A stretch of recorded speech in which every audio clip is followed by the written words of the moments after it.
Cal Poly Volleyball has just 2 games left before they go into Big West Championships and a chance to clinch one of the top seeds in the Big West Conference. Dylan, we're going to have a chance to talk to 2-star sophomores Kendall Beshear and Elif Hurriyet. How are you looking? Yeah, no, I'm really excited to talk to Kendall and Elif. Cal Poly, 15-0 at home this season, and that was the 4th time in program history they've done that. It was an incredible season for them, and Kendall and Elif were a really big part of that. So I'm just kind of excited to talk to them about their recruiting process here to Cal Poly. Elif is from Turkey, Kendall from Palos Verdes, but both of them kind of had a unique journey and played a big part in this season.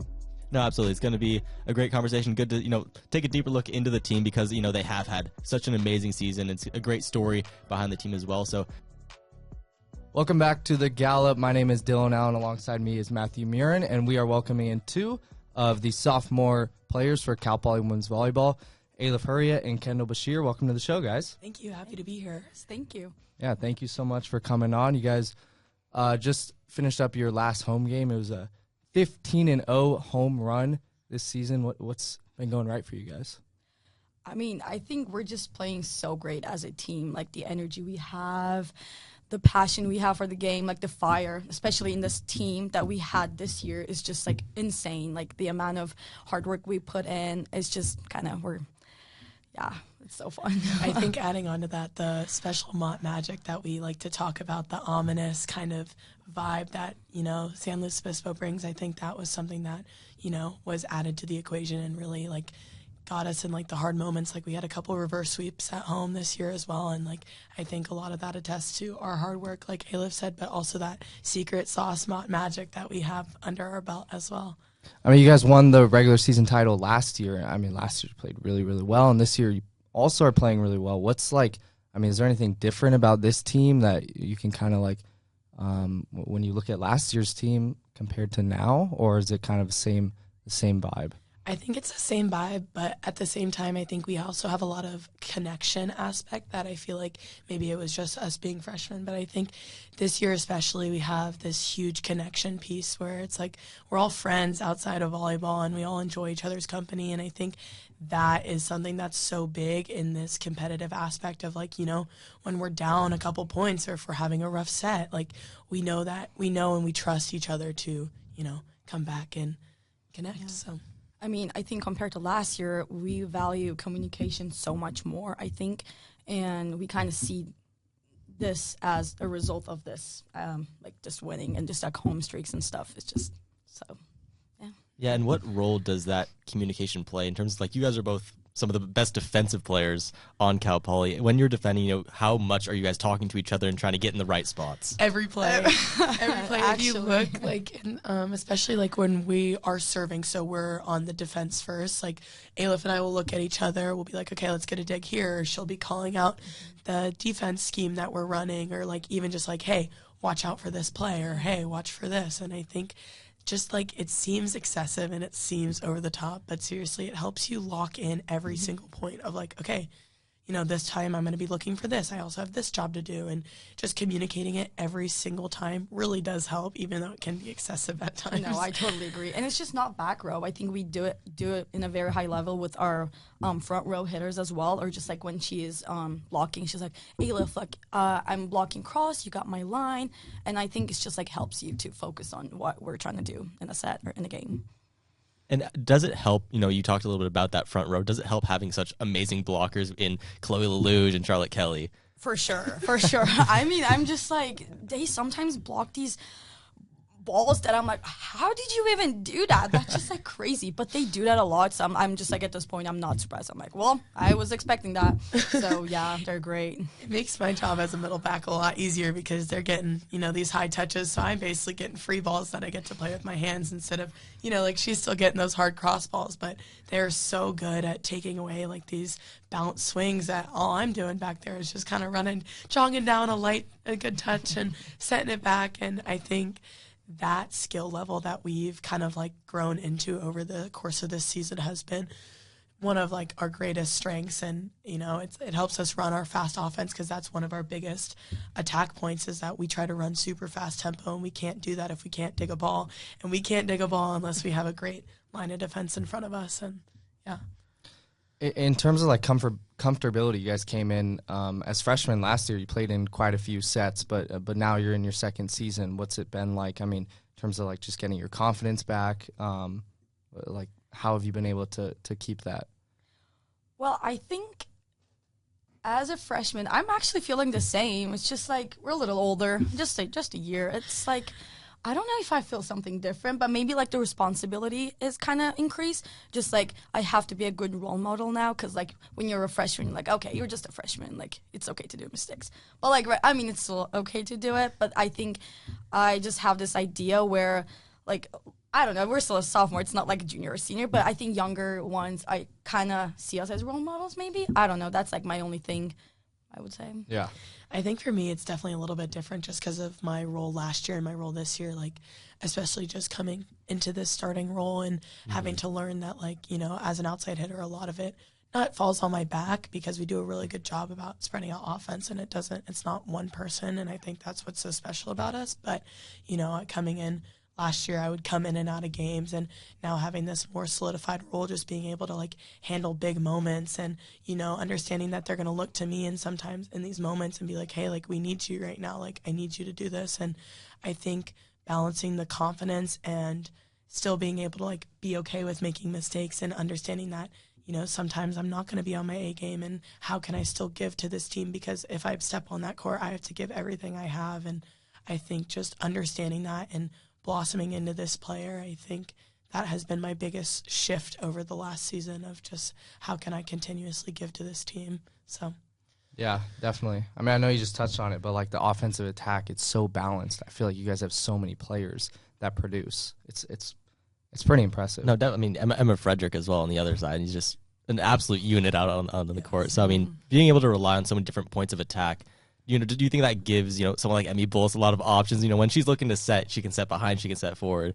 You know, how does that open up your guys' offense? I think it makes it fun for her because it's not like, you know, you look at some of like, there's other teams out there where there's like that star player. It's like, you know, the ball's going there and they're amazing and they do incredible with it. But I think it's fun for her because she gets to run a creative offense. Like we go through our offensive scout, and Caroline's just rattling off like, you know, you can run a go gap, or you could and set the red, or you can run a go one red and set the go. It's like she gets to be creative, and we get to do all this fun stuff, and we still get to create and convert through that. And so I think it makes Emmy have a fun job, I think, at least. It's just awesome. No, our offense is killer. And we recently ranked 14th in the nation as our, like, offense. And it's in hitting percentage? Yes, it's just, like, great. Like, that is insane to me. But, yeah.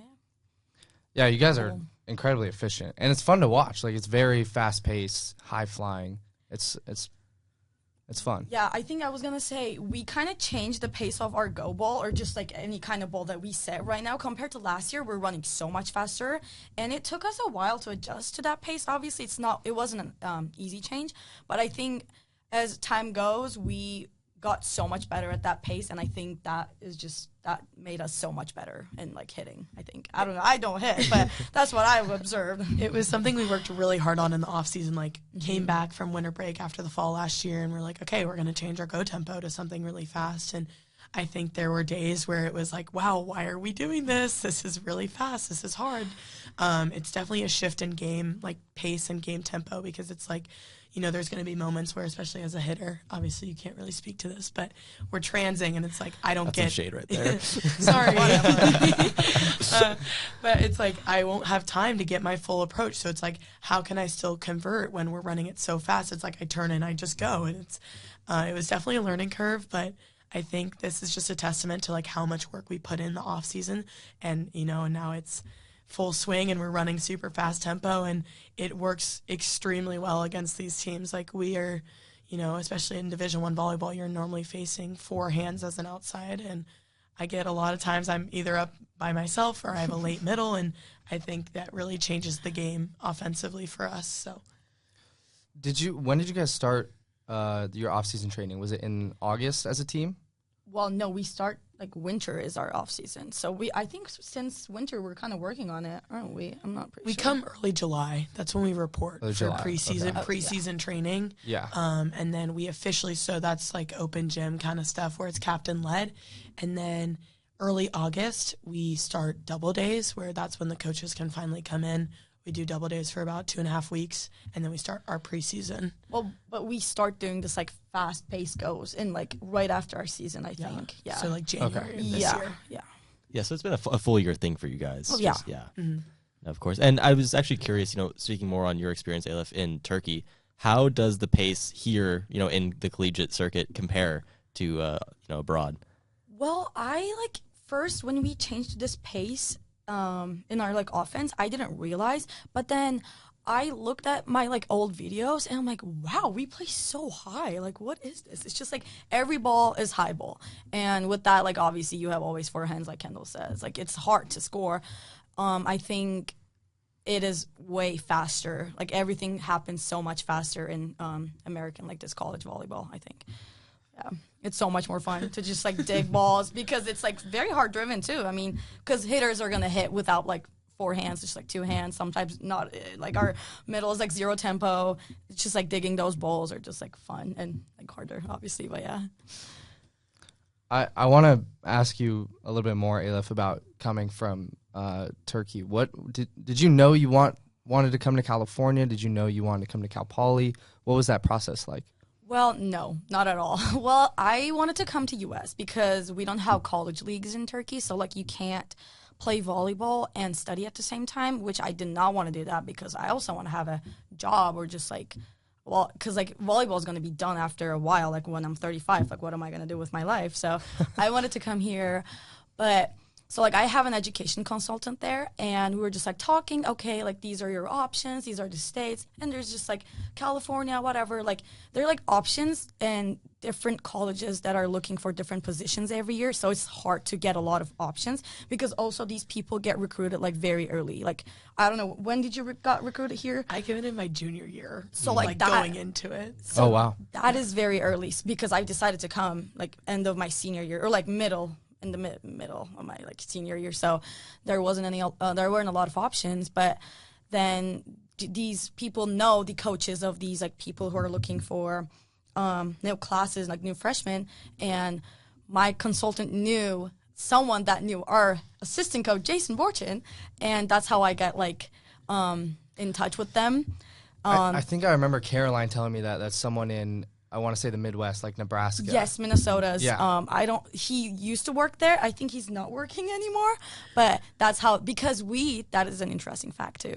We had a scrimmage with Minnesota in Turkey while I was playing for my club team. So that's like how that Minnesota coach saw me and then kind of like, I think recommended me to Jason. And it was like kind of interesting. It's just like a small world. Like, and then we get to play with Minnesota in this preseason. It's just awesome. But, well, I didn't know that I didn't want to come to California specifically. I was just, it was U.S. in the first place. But it ended up in the best place in the country, California. I love it here.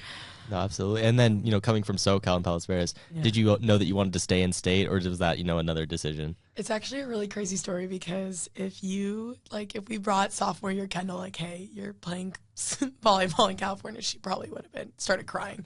I wanted nothing to do with staying in state.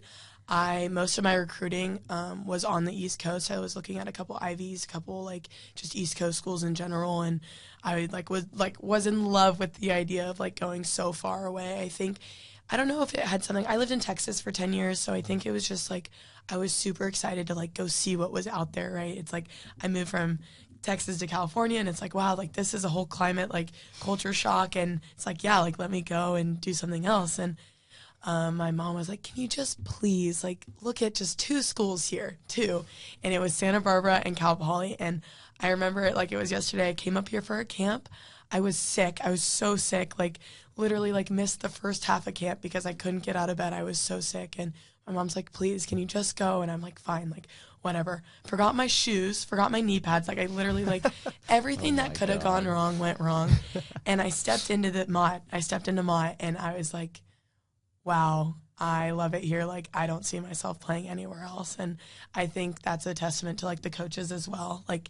They just even talking to Caroline and Jason, Addie wasn't really a part of the staff when I was getting recruited, but talking to Caroline and Jason specifically, they made it look like a family, and it felt like a family, and it didn't feel like I was just an athlete to them. It felt like I was a person and an athlete as well. But they just kind of looked at all aspects of me, and I knew, like, I left that day, and I think I literally had, like, a picture or, like, a note that was like, I love Cal Poly, like, this is it. So it was really, like, kind of funny that, you know, I went from not wanting to stay in California to being 3 hours away from home. But honestly, like, it was one of the best decisions I made because my parents get to come to every game, and, you know, getting to share that and, like, have them come watch me, like, grow in, like, my collegiate, like, athletic life. It's been really special being, like, close to home, but not too close. So, Did you participate in the camp? You didn't have shoes. I did. So we went to, like, a Big Five, like random Big Five, like, because I was driving up from Santa Barbara, and we, like, bought these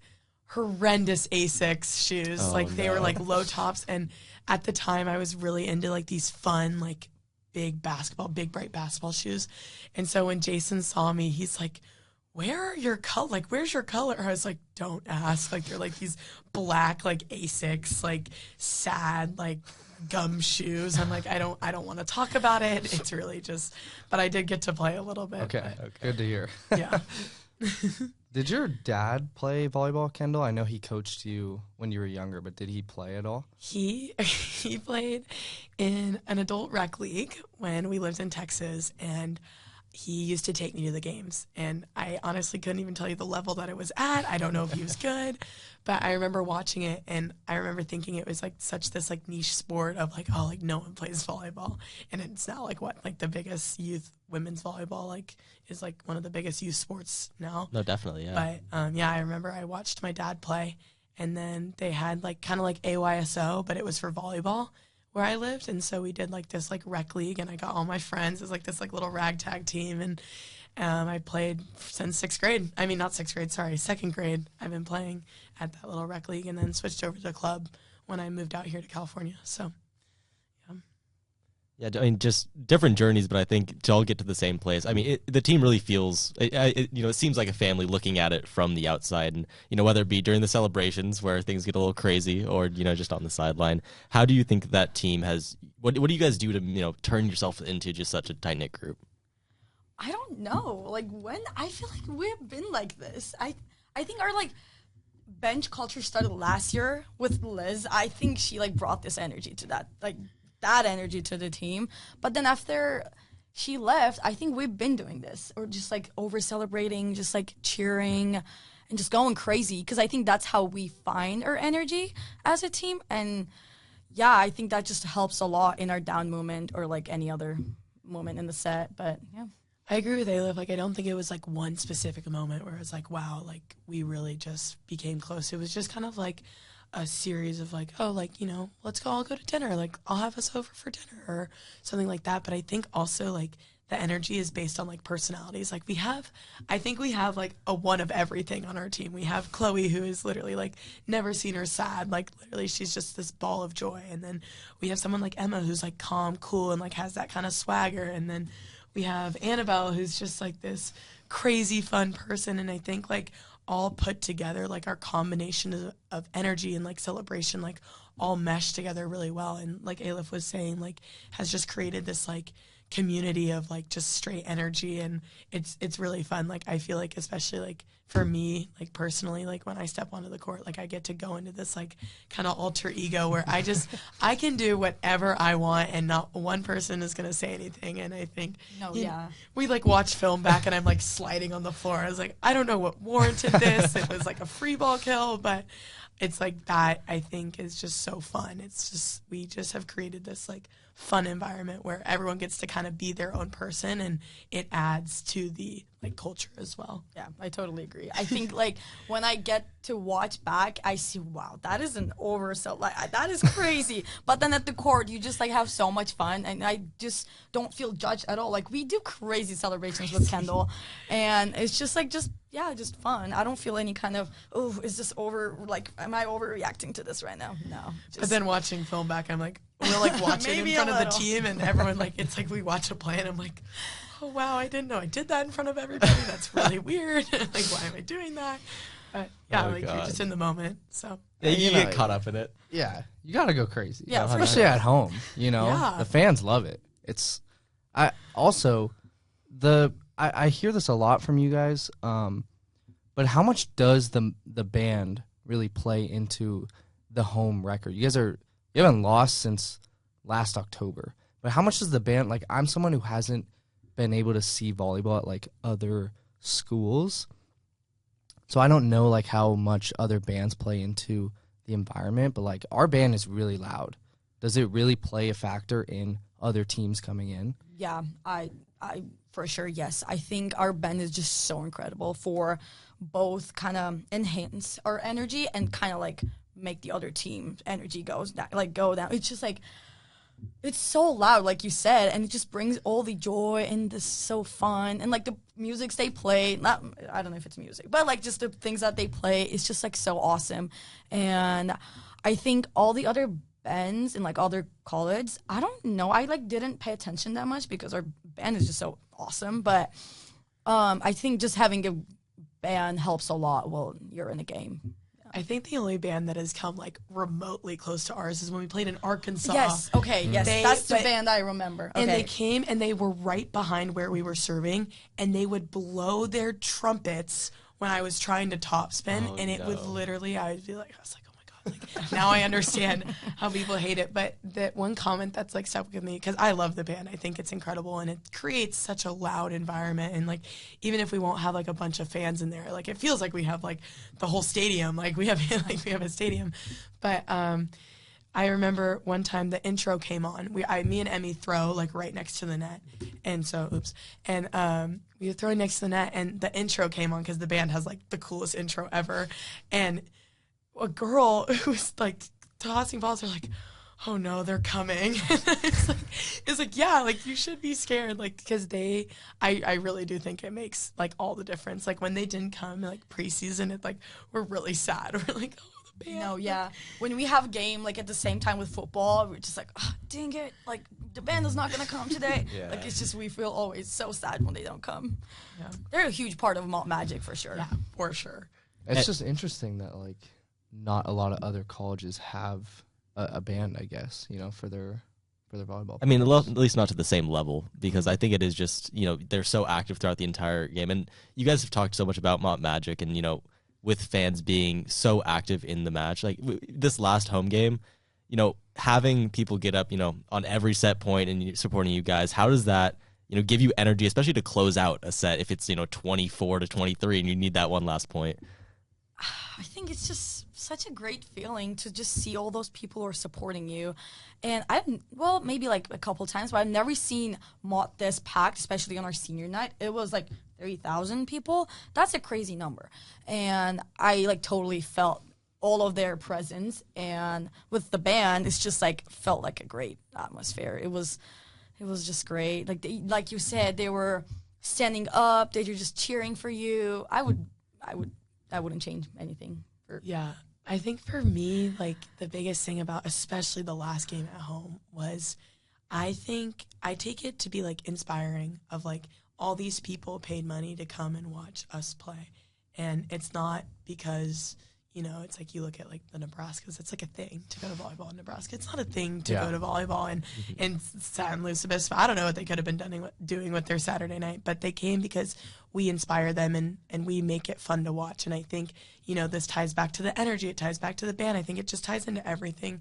It's like we put on a show and it's something that people want to watch. And I think that is super motivating in those like trying times of like, you know, I think back to the Davis game, we lost the first set and there were so many people in there, even though there was a football game later that day, but there's so many people and it's like we lost the first set and then I don't know what flipped, but everything flipped. The crowd was going crazy and like that changes matches. And I think it's just a good reminder of like people want to watch and people come for a reason. And I think that's very motivating to me, at least as a player, that like there's people out there that, you know, want to watch. And then there's kids that stay back afterwards. They're like, can we get your autograph? And it's like, I didn't think I was that cool, but you know, clearly like we're doing something right where we have young kids, like young girls who play volleyball, like they'll come in their volleyball gear. It's like, they want to be like us. And I think that's super motivating to like in those tight games or in those moments where we're down, it's like, those are the moments where we can kind of like look around and be like, wow, like we made this, we did this. Well, additionally, what Kendall just said, I think a lot of people came to our coaches and they were like, it's just so fun to watch you guys play. I think the amount of time, like Caroline mentioned, that is just like so. Like I'm just like so grateful for that. Like it's just so. I don't know. I'm just happy that people like to watch us. It's just an amazing feeling. Yeah, definitely. Those are great answers. Mm-hmm. Yeah, and you spoke a little bit on your serve earlier, but you had a great serving night, especially against Hawaii. I'm wondering if there's some competitiveness between you two, you know, being an amazing defensive player and then being a great server. Do you guys ever go at it in practice and, you know, try and get that serve back? I feel like not when we're serving passing, but like I think we get more competitive when we're digging. I was gonna say we get super competitive because we both just want to be so good. And sometimes, like, especially we just kind of adopted this new defensive scheme, and it's kind of up to Elif to like call the shot before it's happening. It's kind of like calling a play call. And, you know, we'll get competitive where I'm like, she's like, you were supposed to go this way. I was like, well, you didn't call it. And I think, like, obviously, like, yes, like, we got to go at it. But it's never, like, I think this ties into, like, us being such a tight-knit group of, like, it's never, like, you know, we'll, like, leave practice and be like, do you want to go get food? Or, like, do you want to bike home together? yeah, Or, it's never personal. it's never personal. But, yeah, I don't, because we're always on the same side. Like, I serve, like, me and her are normally on the same side of the net. So most of the time it's, like, Ella or London trying to pass it. And I think they can kind of get, like, you know, into it, or like if they like do really well at it, they'll get excited, and you know that makes me fired up because like, oh, like I want to like ace you guys, like this is crazy.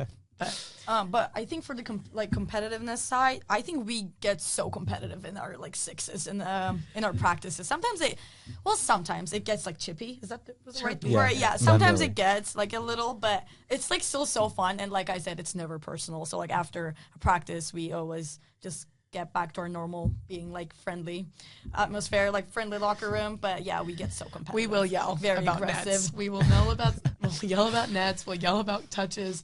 We'll accuse people, and then we'll say, well, "You touched the net." And just like, you were in the net, and she's like, "Well, you did this first, and that ball was down." And we will literally like it'll have to get to the point where Caroline will be like, "We'll just we'll replay the point, like it's okay," and we're like, "Fine." But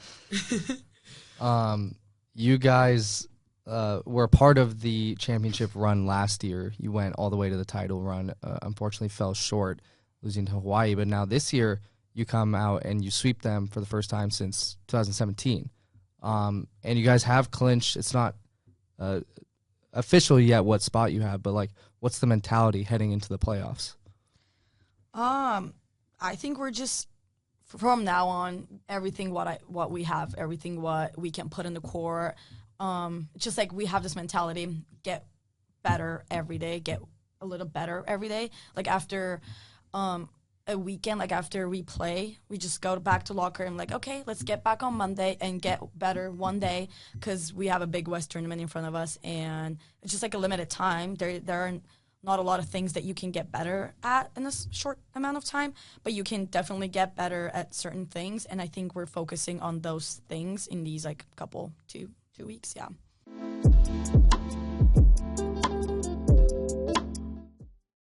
Our nickname for this year? Cardiac Killer of offense. I don't know. No idea. Is there something circulating? No. Oh, the Cal Poly Power Pack. Oh, power. Yeah, it's just The power for our pack, offense. Just but our hitting. it's like it's not like a thing. It's just like people have been like, oh, you guys are like the Cal Poly Power Pack. It's like Pokemon cards. I'm like, what? What about just like stands? You know, I think It would that's just be lady stands Yeah. or whatever. Wait, so we did a game day, like a pregame show for the Hawaii match, and you guys had a nickname for, was it the back row, or was it? No, that's not. No, That was just a thing we just came up with. What was it? We just called your back. We just labeled your back row like some of the play as back row bonanza. That's awesome. No, It's amazing. It wasn't like Let's put that on a banner. I love how let's you were go. hesitant to say it. No, you need to stick. If you say it, you need to stick by it. Stand by it. Anyways.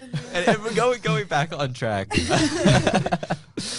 Going into postseason, how are you guys feeling? You know, it's kind of like surreal, like thinking back. I was just talking to Caroline and Jason this week of like, wow, it's like some days I'm like, wow, we have 3 weeks left. Like, wow, it's like never ending. And sometimes it's like, oh my gosh, like we've been doing this like we've been here since July. Like, how do we only have, it's December? Like, what is going on?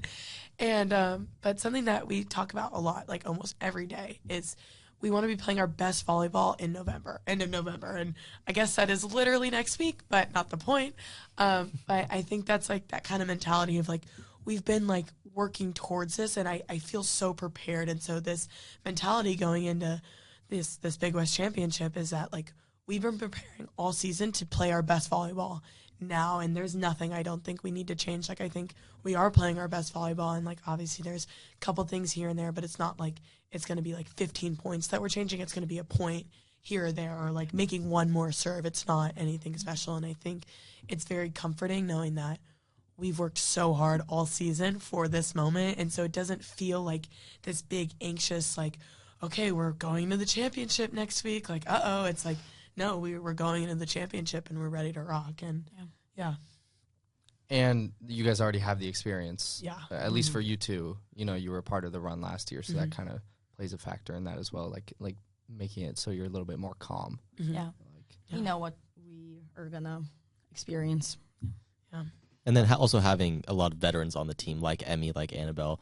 How does that help? You know, because they've been there, you know, 4, maybe now 5 times for some of them.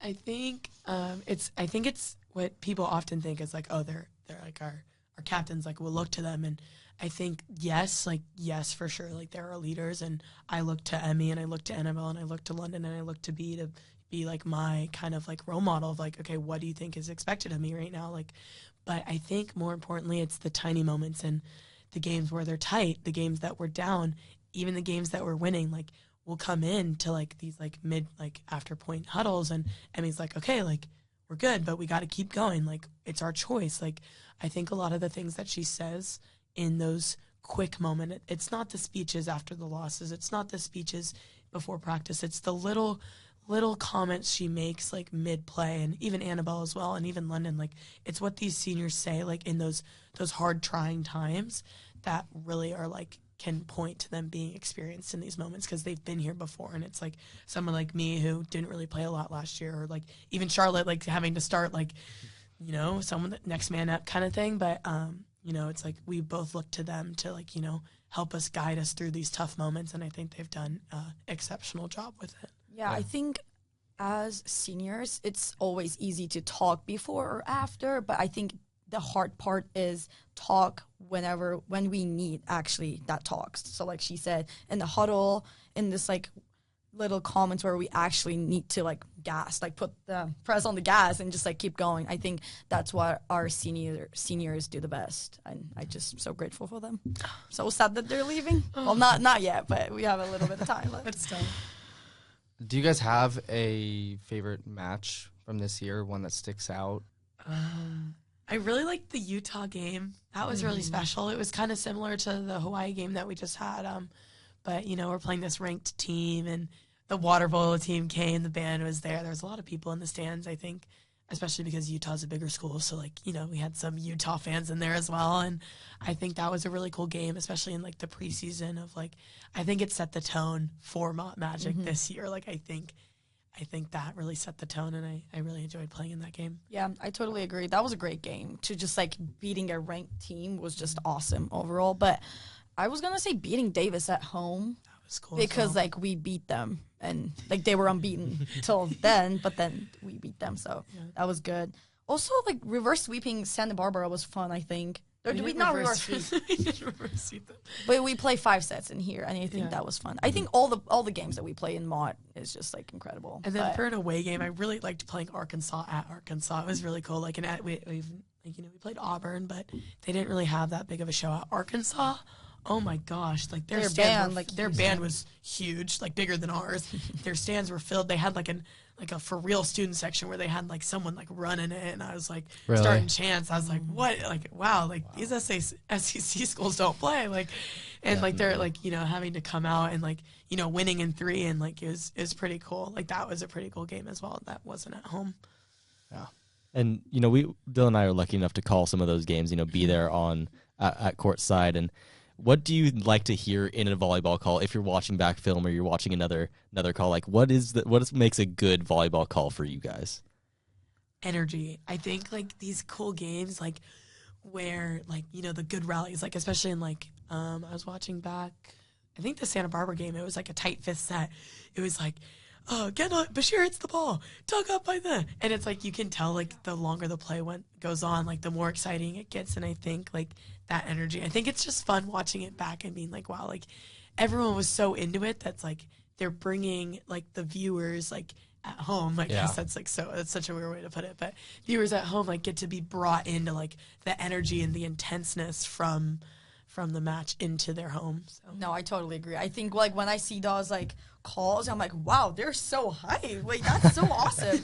Because when I was back home, like we didn't have those kind of announcers for our games. Like it wasn't as professional, so we didn't just have it. And now just like hearing my name, even though it's like sometimes not accurate, but it's fine. Like I really don't care. I just really appreciate it. But it's just like so fun to like hear those like terms, your names. It's just like with the energy, like she said, it's just awesome. I don't know if it's just me. I get really excited anytime they say my name on TV, like as if I haven't been playing. Like it's like, and they literally, but I get excited and I like to watch it back. Like, you know, we'll do like on Thanksgiving, like sometimes we'll have it in the background and it's like I still feel like the coolest person ever, even though it's like literally ESPN Plus. It's not anything cool. But I feel like you don't get those like weird calls though for your name, do you? No. I was saying like I just get excited that they're even like saying my name. Yeah. I thought you were just like, okay, what's gonna come? Like that's why you were excited about it. Okay. Elif, I wanted to ask you about the start of the season. Ella Scott was named the starting libero, and then you were kind of not relegated to like a backup role, but you were playing less. How were you able to like kind of keep your confidence and still be able to come out now? You're playing a lot more.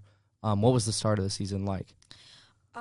Well, after coming back home, I think I was just mentally not like very prepared for a very hard season. I mean, it's not hard, but like for a season, because like we have to just like go for it. It's always a hard season, but I wasn't like mentally prepared.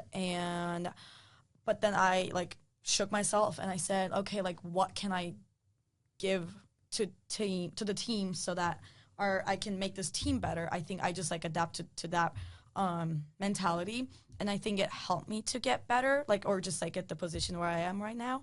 Also, like doing meetings with my coaches helped a lot to see and like understand what they're thinking and like what should I get better at. I think that kind of made so much easier. Like that just helped me to get my confidence back at least. But that's just my mentality is always, okay, what can I give to the team right now? Like what can I, like sometimes you just don't play your best, or I mean it happens. It's sports and just like volleyball especially. It's sport where you do mistakes all the time. But then I'm like, okay, if I don't do my best right now, I'm just gonna like cheer. I'm just gonna give my energy, and I think that helps me a lot. Like when I be the best teammate that I can be in those moments. Yeah, because Ella, I mean, it's not something where obviously you're like rooting against each other.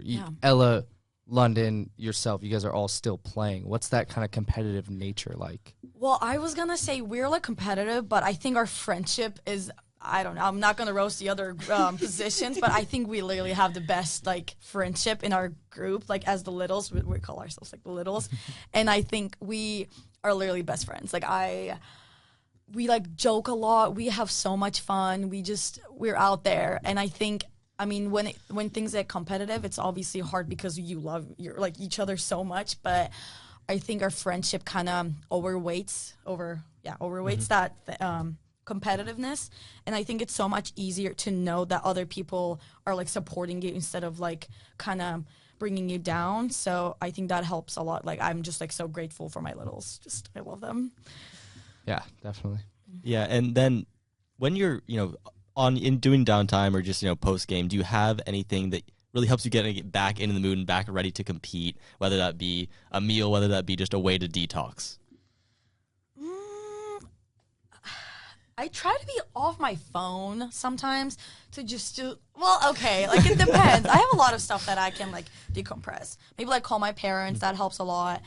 But I don't know. I have to think about this. You can go if you have something in mind. No, like I think the immediate thing that jumped out to me is like our Sundays off. We'll have 2 games back to back, and then we get our Sunday off. Like that's our, NCAA like required day off. But it's like our day off, and I think it's a really good reset point for me. Like we'll sleep in, do treatment in the morning, come home. I always nap for however long I need, and then I'll do like things like to get done. It's like, okay, I need to go grocery shopping today. I need to clean my room. I need to do this.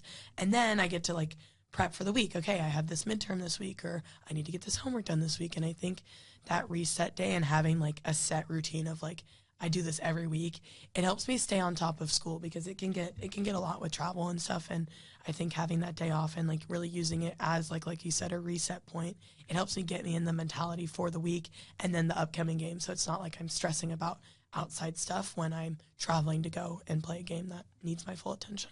Yeah, I agree. I think just doing little stuff for myself could be like my decompress. I don't know, like, doing grocery shopping for myself, or like, I think calling my parents helped me a lot because I don't get to call them a lot because of the time difference and how busy we are. It's just like not always the easiest thing.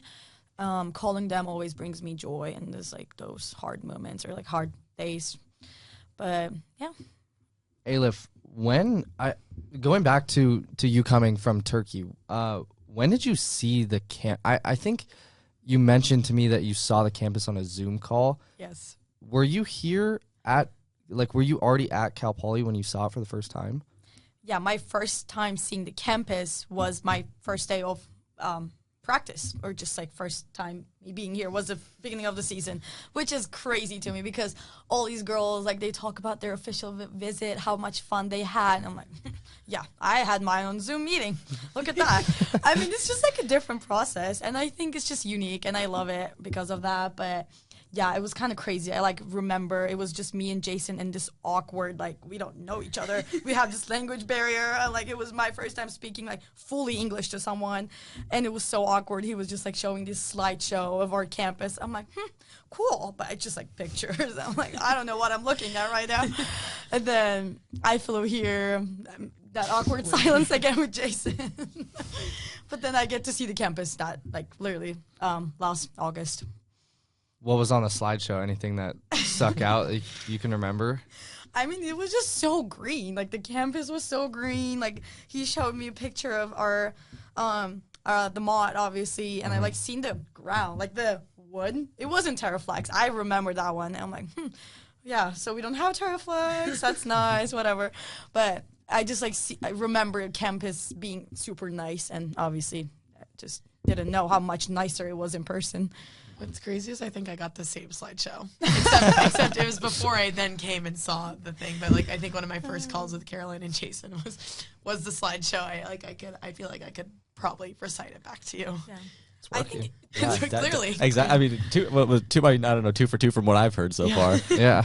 Especially because, I mean, you committed so early being a junior. Mm-hmm. I mean, what made you pull the trigger and be like, okay, I know this is where I want to go? It's crazy because now the culture of recruitment has been like, you commit ASAP. I was actually one of the last of my people, and I was still early, but I was like one of the last of my people. And I think it was just kind of one of those things where I was like, I hated the recruiting process. I did not like it. And it wasn't because of the coaches or anything in specific, but it was just like it was a lot to handle, like on So top of stressful. school and high school volleyball. I was like, I'm over this. And so I took all 5. So now you can kind of take as many officials as you want, but none of the girls do, which I think is crazy because I saw a campus that, I thought I wanted to go to, and I got there and I'm like, wow, hate it, don't like this. But at the time you could only take 5. I took all 5 of mine and then committed shortly after I took my last visit. But yeah, it was just kind of like, I was done. I was ready to be done. So I think it just worked out pretty well for me that I had my official visit on a Zoom meeting because I'm one of the most indecisive person on earth. So I think not having a lot of visit, especially in person, just helped me. Like, okay, I'm committing. Like, it's just like kind of gambling, but it worked out pretty well. And Cal Poly was the only place that you technically quote unquote visited, or was there any other schools you were talking to? Yeah, I had this official visit on Zoom with a couple more school, but then I get to talk with the girls, kind of get to know them and kind of see what were the vibe of the team. And after talking with those teams, I'm like, I don't know about that. And then I get to talk with my, like, last year's team. She was like, Liz, Kate, like our old seniors. And I just remember, I'm like, okay, they have so much fun. This is the team I want to be in. And I think that was my, like, pull the trigger thing for me as well. Like, just talking with the girls, the different girls. And Yeah, definitely. Well, thank you guys so much for coming on. It's Kendall Beshear and Elif Hurriyet, 2 sophomores of the Cal Poly women's volleyball team. Thank you guys. Thank you for having us. thank you. It Thanks was so so much much. fun. Absolutely.